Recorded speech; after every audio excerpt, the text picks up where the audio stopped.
Iya Bang Mezi. Hari ini jadi ya kita bicara. Lokasinya di PTPN 6 Ruang Hijau aja.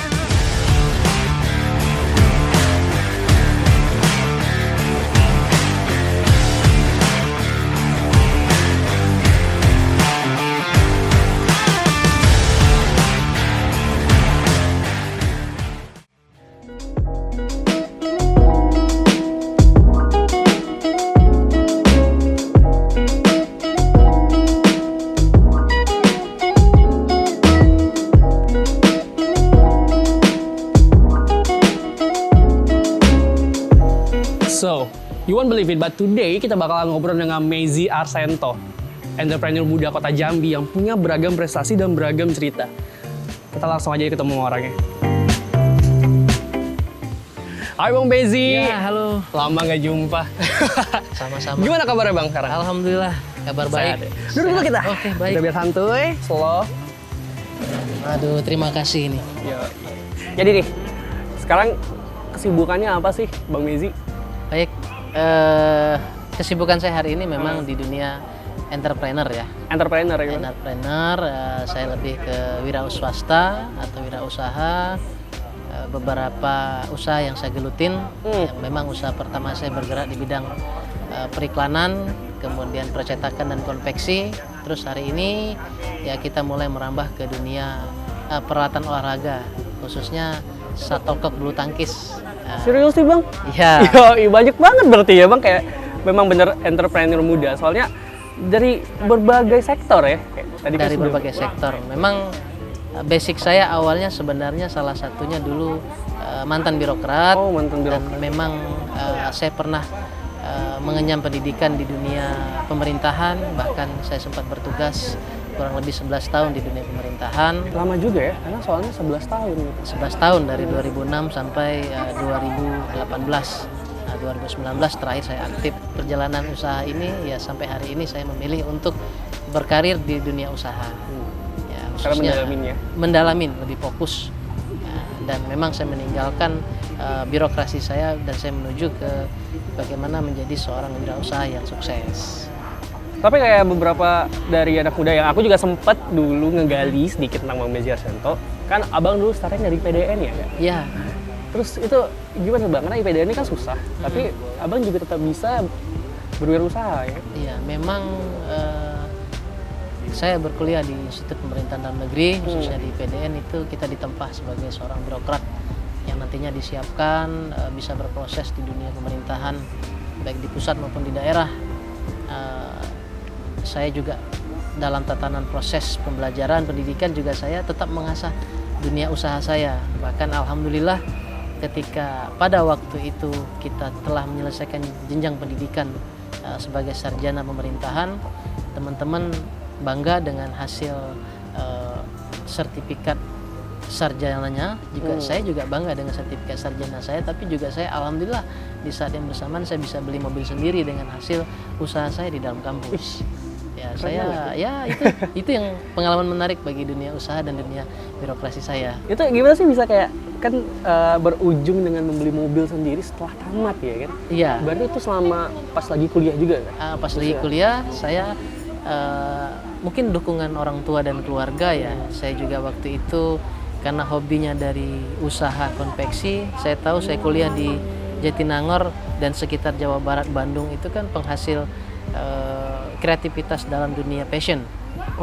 Maka saya kembangkan dunia fashion itu, ya saya cetak-cetak baju buat teman-teman di kampus. Itu kan ada profit. Bener, ada profit ya pasti. Saya ikut pengadaan-pengadaan untuk teman-teman.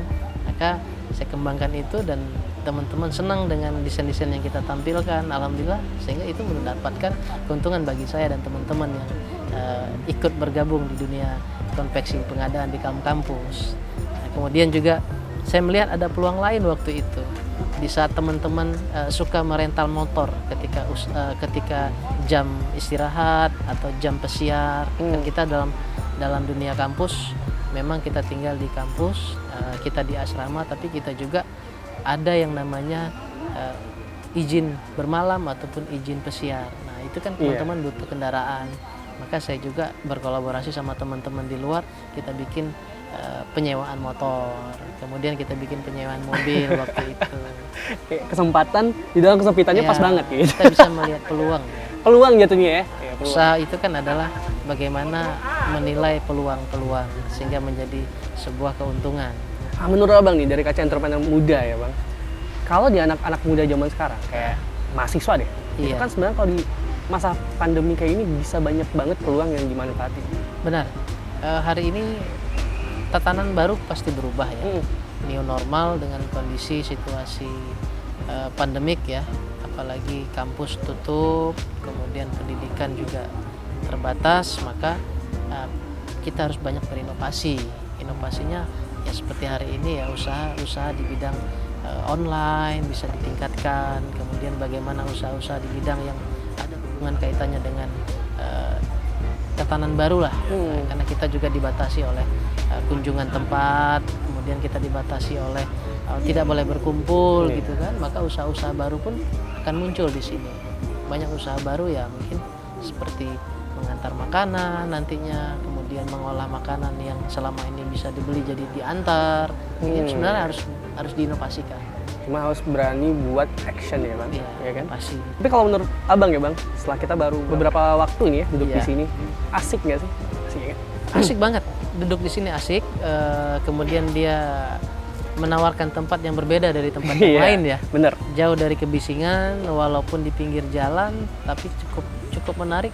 Aku boleh nanya nggak ya bang? Soalnya Boleh, gini nih, beberapa dari anak muda kota Jambi kan banyak yang tahu sama Bang Mezi nih, Ya, menantu Pak Habib. Sedangkan menurut abang itu gimana sih kira? Karena kan ada side sesuatu gitu ya ya. pasti hari ini ya itu adalah saya anggap keberuntungan ya di saat Keberuntungan. kita menikah dengan orang besar ya, maka juga ya kita juga harus menerima resiko-resikonya dan keberuntungan-keberuntungannya. Nah, kita dianggap besar, ya kita harus membuktikan juga bahwasanya nama besar itu juga kadang-kadang tidak menjamin kita besar, Iya. tapi besarnya kita karena perilaku dan proses yang kita jalanin dalam sebuah tatanan kehidupan maupun rumah tangga. Iya. Jadi memang mesti berproses dan kita juga mesti berproses. kuat di dalam prosesnya ya. Ya, benar. Dulu kan di PDN ya kan bang, tapi lebih ujung-ujung menjadi entrepreneur ya sih. Pasti kalau anak-anak muda zaman sekarang tuh kayak keluar dari zona nyaman itu kan susah banget. Benar. Tapi gimana caranya abang bisa ngelompatin itu? Oke, aku keluar dari sini, aku fokus di sini. Ya. Sebenarnya itu adalah memang pilihan ya. Kalau kita bicara bagaimana seorang di saat berada di comfort zone atau zona nyaman terus keluar di zona tantangan. Mungkin memang kadang-kadang tipikalnya juga itu adalah pilihan berat bagi saya khususnya pribadi, karena saya harus menghadapi orang tua, kemudian keluarga, meninggalkan yang namanya cita-cita sebagai seorang PNS dan saya keluar menjadi seorang entrepreneur. Itu semua di saat kita yakin, kemudian di saat pilihan kita itu yang tepat, ya kita juga harus berani mengambil di zona tantangan, karena di balik ini ya kita juga tidak bisa menghindari sebuah takdir, dan pilihan itu adalah takdir juga. Di saat kita sudah memilih, kita juga harus berani bertanggungjawabkan itu. Nah, kenapa saya memilih entrepreneur? Nah, saya anggap cakupannya lebih luas. Kita yang nantinya tujuan daripada semua yang kita hadapi hari ini dalam dunia kehidupan adalah umpahum linas, sebaik-baiknya manusia adalah manusia yang bermanfaat bagi manusia lainnya. Amazing. Itu yang tambahan ada baru nih, dalam diri motivator saya. nih. Mudah-mudahan bisa menginspirasi. Iya. Tapi memang benar sih, kayak kalau menurut aku anak-anak muda di kota Jambi khususnya ya bang, atau anak-anak muda sekarang tuh emang butuh dorongan atau motivasi, karena Iya. untuk memulai itu biasanya lebih berat daripada memprosesinya. Usia 21 tahun saya pernah berbisnis batu bara juga bisa berhasil, kemudian jatuh. Tapi kan kita jangan juga hanya ketika kita jatuh terus kita berhenti, tidak. Terus ya. Terus bergerak, terus Keep fight gitu bergerak, fight, kemudian coba lagi, bangkit, coba lagi. Karena semakin kita mencoba, semakin kita dekat dengan keberhasilan. Tapi Iya. kalau kita stuck, aduh gagal, kita nggak bangkit, ya kita akan berat menghadapi itu semua. Maka harus terus bangkit. Itu yang dan satu motivasi bagi kita bersama adalah jangan pernah berharap sama siapapun.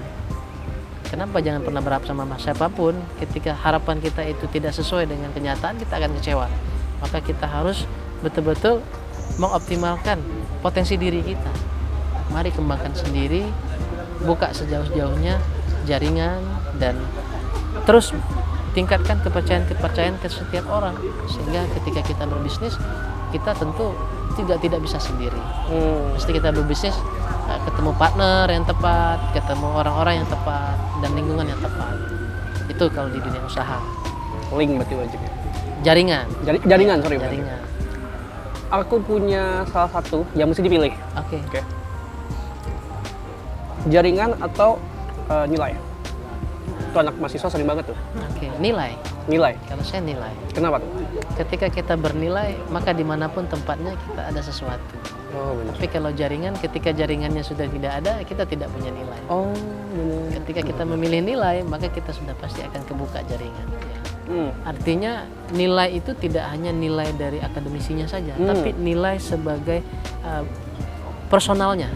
Jadi personalnya itu harus punya nilai. Pertama adalah bagaimana seseorang itu bisa mampu berkomunikasi dengan baik. Kemudian nilai-nilai selain nilai akademisi, ada nilai sendiri yang ketika lu dikasih tanggung jawab, lu bertanggung jawab. Itu kan sebuah nilai juga. Nilai yang tidak hanya ada di tatanan akademisi, tapi ketika lu dikasih tanggung jawab, lu berhasil, maka semakin akan percaya orang sama kita. Jadi karena dia bisa menjalani tanggung jawabnya, kayak orang Bisa menjadi tanggung jawab sehingga dia punya nilai. Aku ngerasa kayak sedikit kena juga nih pencerahan nih, dapat bener juga gitu kayak. Ada lagi nggak pencerahan? Karena ini aku banyak banget yang pengen aku tanyain, cuman kayak beberapa yang mungkin pas di posisi anak-anak ini di zaman sekarang nih yang bakal lebih ku fokusin bang kayak. Iya. Nah, kalau menurut pengalaman saya, apalagi hari ini kita mengalami keterbatasan ruang dan waktu ya. Apa menghadapin 1-2 tahun ini kita new normal maupun kegiatan baru dalam tatanan baru, menghadapi di satu sisi ekonomi yang tidak jelas, pendidikan yang juga hari ini kita belum bisa bertatap muka secara langsung, maka kita juga harus berinovasi. Nah, kemudian inovasi itu adalah apa? Bagaimana kita membangun sebuah jaringan, kita membangun sebuah pengalaman-pengalaman baru. Saya selalu ingatkan di saat saya hampir 3 tahun menjadi dosen di Universitas Islam Negeri Jambi, teman-teman, kalian jangan berpuas diri hanya di dalam kelas. Mari kalian di saat lowong, di saat punya waktu banyak, kalian berkumpul dengan orang-orang yang tepat. Kalian berkumpul dengan lingkungan-lingkungan yang tepat. Jangan sebaliknya. Nah, ketika kalian berkumpul dengan orang-orang yang memberikan inspirasi, maka kamu akan selalu mendapat energi yang positif. Itu salah satunya. Sehingga kita selalu bisa mengembangkan diri kita. Wow, inspiratif banget, serius. Kita udah banyak banget ngobrol ya abang. Ya. So, aku udah banyak banget dapat pencerahan dari abang ya. Makasih banget nih bang udah ngebagi waktunya buat ada di Kita Bicara Bisa Ngobrol. Oke, saya juga terima kasih. Semoga kegiatan kita bisa menginspirasi banyak orang. Amin. Dan kita terus menjadi yang terbaik. Oke, thank you. Yoi, next time ketemu lagi ya bang. Oke.